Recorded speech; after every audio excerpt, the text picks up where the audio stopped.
কল্পনা করুন আপনি একটি দেশে বাস করছেন এবং হঠাৎ আপনার সরকার আপনাকে জানালো যে আগামী কয়েক ঘন্টার মধ্যে আপনাকে সেই দেশ ছাড়তে হবে, কারণ সেখানে বড় ধরনের যুদ্ধ শুরু হতে যাচ্ছে। ঠিক এই পরিস্থিতি এখন তৈরি হয়ে গিয়েছে মধ্যপ্রাচ্যে। সেখানে থাকা কয়েক লক্ষ মার্কিন নাগরিকের জন্য মার্কিন স্টেট ডিপার্টমেন্ট ১ ডজনেরও বেশি দেশ থেকে তাদের নাগরিককে অবিলম্বে চলে যাওয়ার জন্য নির্দেশ দিয়েছে। ভয়াবহ পরিস্থিতি। প্রশ্নটা হচ্ছে, কেন এই জরুরি সতর্কতা? আর ডোনাল্ড ট্রাম্প কেন যুদ্ধের সময়সীমা নিয়ে ভয়াবহ ভবিষ্যৎবাণী করলেন? আজকের ভিডিওতে আমরা এই পুরো ঘটনার পেছনে সত্য উন্মোচন করার চেষ্টা করব। আল জাজিরা তারা একটি প্রতিবেদন করেছে এবং তাদের প্রতিবেদনটি দেখার পর রীতিমতো আপনাকে আঁতকে উঠতে হবে যে এই প্রতিবেদন করলেন। দেখাচ্ছি আল জাজিরার প্রতিবেদনটি। এই দেখুন কি লিখেছে তারা।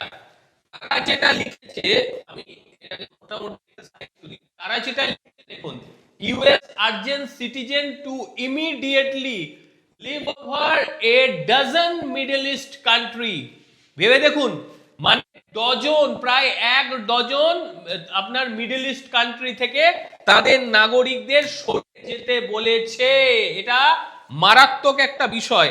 তারপর ভালো করে দেখুন, দ্য লেটেস্ট অ্যাডভাইজারি ইনক্লুডিং কোথায় কোথায়, Egypt, Israel, Saudi Arab and Qatar according to state department official. এই বড় ধরনের অ্যাডভাইজারি তারা ঘোষণা করে দিয়েছে। এবার ভাবুন যে বিষয়টা ঠিক কোন পর্যায়ে পৌঁছচ্ছে। সোমবার জারি করা এই সতর্কতা কোনো সাধারণ ট্রাভেল অ্যাডভাইজারি নয়। এতে সৌদি আরব, কাতার, ইসরায়েল, মিশরের মতন আমেরিকার ঘনিষ্ঠ দেশগুলো অন্তর্ভুক্ত রয়েছে। তালিকায় রয়েছে Bahrain, Iraq, Iran, Jordan, Kuwait, Lebanon, Oman, Syria, সংযুক্ত আরব আমিরাত এবং ইয়েমেন। অর্থাৎ পুরো মধ্যপ্রাচ্য এখন রয়েছে রেড জোনে। কিন্তু প্রশ্ন হলো, এত মানুষ একসঙ্গে যদি বের হয়, বাণিজ্যিক বিমানে কিভাবে তারা যাবে? বাণিজ্যিক বিমান চলাচল তো এখনো শুরুই হয়নি, বাণিজ্যিক বিমান তো প্রায় বন্ধ হয়ে গিয়েছে। এই রকম একটা পরিস্থিতি সেখানে শুরু হয়ে গিয়েছে। কি করবে মানুষজন একেবারে বুঝে উঠতে পারছে না, একেবারে দিশেহারা পরিস্থিতি। তবে এই যে অ্যাডভাইজারি, এই অ্যাডভাইজারিগুলো চালু হওয়ার পরে মানুষের মধ্যে আতঙ্ক পুরো মাত্রায় বেড়ে গিয়েছে, কারণ তারা যাওয়ার চেষ্টা করছে, কিন্তু বাণিজ্যিক বিমান চলাচল যেটা নিয়ে বারংবার বলা হচ্ছে, সেই বাণিজ্যিক বিমান চলাচল এখন পর্যন্ত শুরুই হয়নি। এই যে অ্যাডভাইজারিটা বার করেছে, আমি দেখাবো, এরকম অ্যাডভাইজারি বার করেছে। এই অ্যাডভাইজারিটা লিখেছে কে দেখুন, এরকম অ্যাসিস্ট্যান্ট সেক্রেটারি মোরা নামদার, এই হচ্ছে ভদ্রমহিলার নাম। আরজেস American can deport now from the country below ৩ available commercial transport, এবং বেশ কিছু নাম্বার তারা দিয়ে দিয়েছে, এই যে নাম্বার দিয়ে দিয়েছে।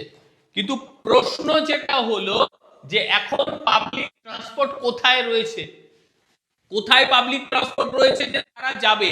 এবং একই সঙ্গে এতগুলো দেশ ছাড়ার কথা বলেছে।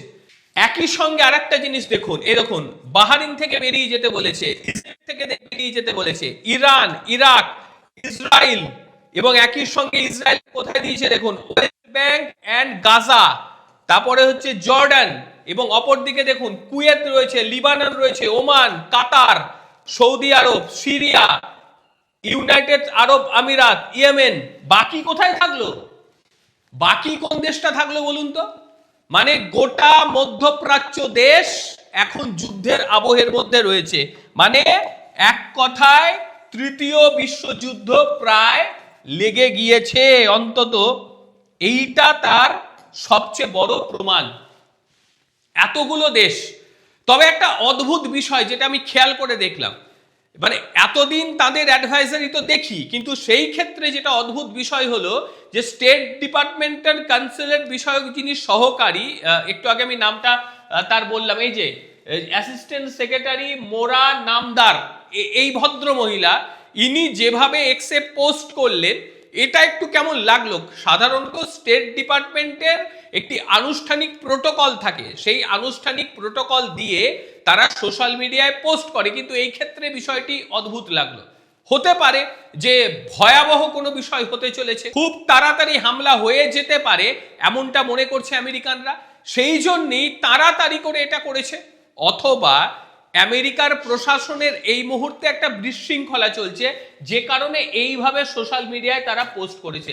এটা চাপের, এটা নিয়ে বোঝা বড় দুষ্কর যে কি হয়েছে।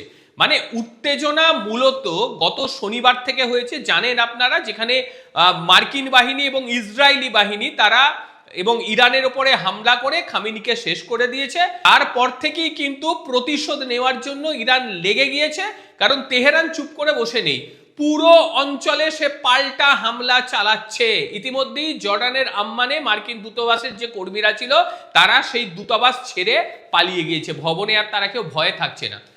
আর একটা বড় বিষয় সেটা হচ্ছে ডোনাল্ড ট্রাম্প, এই ভদ্রলোক যে কি করে মাঝে মধ্যে বোঝা বড় দায়। এরকম ডোনাল্ড ট্রাম্প আবার বিস্ফোরক মন্তব্য করে বসে রয়েছেন। তিনি প্রথমে বলেছিলেন যে এই সংঘাতটা মোটের উপর চলতে পারে 4 থেকে 5 সপ্তাহ, কিন্তু এখন তিনি মনে করছেন যে এটা দীর্ঘস্থায়ী হতে পারে। এক কথায় তৃতীয় বিশ্বযুদ্ধের একটা বড় ইঙ্গিত তিনি ইশারা দিচ্ছে। এবং মধ্যপ্রাচ্যের এই যে জ্বালানি তেল গোটা বিশ্বের অর্থনীতির উপরে প্রভাব ফেলতে শুরু করে দিয়েছে, এবং এই প্রভাবে আমেরিকানরা এই অঞ্চল ত্যাগ করছে, তাতে পরিস্থিতি আরো খারাপ। পূর্ণ মাত্রায় পারমাণবিক যুদ্ধের সম্ভাবনা তৈরি হচ্ছে একেবারে। কারণ যেভাবে অ্যাডভাইজারি জারি করে দেয়া হলো, যেভাবে বলে দেয়া হলো যে কোনো মুহূর্তে, এই যে অ্যাডভাইজারি হঠাৎ করে জারি করে দেয়া হলো, এতগুলো দেশ থেকে তাদের দেশের যারা নাগরিকরা রয়েছেন তাদেরকে সরে যেতে বলা হলো, এটা তো কোনো স্বাভাবিক বিষয় নয়, এটা কোনো অংশে স্বাভাবিক বিষয় নয়। তারপরে যখন ডোনাল্ড ট্রাম্পের মতন মানুষ বলছে যে আরো সময় লাগবে, যুদ্ধ এত তাড়াতাড়ি শেষ হবে না, তো স্বাভাবিকভাবেই এটা তৃতীয় বিশ্বযুদ্ধের দিকে পৌঁছচ্ছে। মধ্যপ্রাচ্য এখন রীতিমতো আগ্নেয়গিরির উপরে দাঁড়িয়ে রয়েছে। আমেরিকানরা এই যে নজিরবিহীন নির্দেশ দিয়েছে, যেটা দেখালাম একটু আগে, এটার থেকে ইঙ্গিত বহু কিছু, যে ওই সমস্ত দেশ আর কোনোভাবেই নিরাপদ নয় আমেরিকানদের। তবে একটা ব্যাপারে কিন্তু নিশ্চিত, এতদিন পর্যন্ত মানচিত্রে এই মিডল ইস্টকে যেভাবে আমরা দেখে আসছিলাম, এটা কিন্তু আর থাকবে না। কারণ মিডল ইস্টের পরিবর্তন হওয়াটা শুধুমাত্র সময়ের অপেক্ষা। আমার মনে হয় না ডোনাল্ড ট্রাম্প কোনোভাবে যুদ্ধ থামাতে পারবে, কোনোভাবেই মনে হয় না। যুদ্ধের ভয়াবহতা আরো বাড়বে, ক্রমাগত হারে একের পর এক দেশ জড়িয়ে যাবে যুদ্ধের মধ্যে, এটাই হতে চলেছে। কারণ পরিস্থিতি যদি স্বাভাবিক হতো তাহলে খামেনেইর মৃত্যুর পর পরিস্থিতিটা স্বাভাবিক হতে পারত। উত্তেজনা বাড়ছে, এবং কিভাবে যে বিভিন্ন দেশের উপরে খামেনেইর দেশ হামলা চালাচ্ছে এটা আমরা দেখেছি। যারা আমেরিকার মধ্যে নেই, যারা স্বাতন্ত্র, তাদের ওপরের মধ্যে হামলা চালিয়ে দিচ্ছে। দুবাইয়ের কি স্বাদ ছিল আপনি বলুন তো, দুবাইয়ের উপর পর্যন্ত হামলা চালিয়ে দিয়েছে। সুতরাং এটা নিয়ে চিন্তার বিষয় তো রয়েছে। আপনাদের ঠিক কি মনে হয়, আদতেও ডোনাল্ড ট্রাম্প যুদ্ধ থামাতে পারবে, নাকি তৃতীয় বিশ্বযুদ্ধ দোরগোড়ায় এসে আমরা পৌঁছে গিয়েছি? অবশ্যই আপনারা আপনাদের মতামত জানাবেন। প্রত্যেকে ভালো থাকবেন, সুস্থ থাকবেন। আবারও দেখা হবে অন্য কোনো দিন অন্য কোনো ভিডিওতে। ততক্ষণের জন্য নমস্কার, ভালো থাকবেন।